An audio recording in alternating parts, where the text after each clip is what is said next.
जो इंसान अल्कोहल से एडिक्टेड है वर्सेस जो इंसान किसी दूसरे इंसान से एडिक्टेड है वर्सेस जो इंसान पॉर्न से एडिक्टेड है, कोई स्मोकिंग से एडिक्टेड है, इन सब के ब्रेन्स भी अलग अलग होते हैं कि इन सब का कोई एक ही एडिक्शन वाली जगह जहाँ पे इट्स एक ही लार्जली एक ही सर्किट होती है, चाहे कोई भी एडिक्शन उठा लो उसी में चेंजेस अपने को देखने को मिलते हैं. सो इट इज़ नॉट कि हाँ अलग अलग उसका ये रहता है, लेकिन other bad effects. So for example alcohol also has an impact on your coordination, तो वो सेरिबेलम पे भी काफ़ी काम करता है, तो वहाँ पे भी वो उसको डैमेज करता है.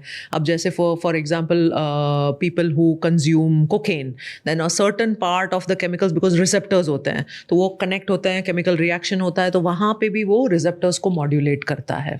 क्यों कुछ लोग एडिक्ट हो जाते हैं और कुछ नहीं?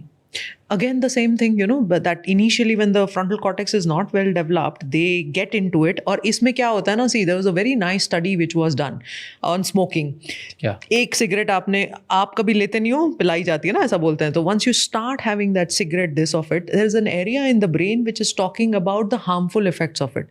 वो आपको हमेशा सिग्नल देगा कि नहीं ये तुम्हारे लिए ठीक नहीं है, no this is not for you, because it's trying to tell you physiologically this is not right for you, it's giving you the wrong signal, your heart brain coherence. But when they stop listening to that, and that stopping the listening happening only after 2 or 3 times, and then that high, that little chemical high that you got from it, then you want another high. और ये सारे receptors जो होते हैं ना, they work very weirdly. Initially आपको receptor optimize देते जाते हैं, and then they exhaust.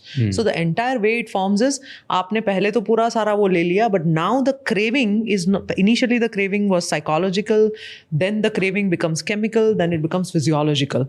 So यहाँ पे आपने अगर साइकोलॉजी पे नहीं ब्रेक लगा ली ना, फिर फिजियोलॉजी पे तो फिर आपको डी एडिक्शंस पे ही जाना पड़ेगा. Then it's a difficult to handle. I was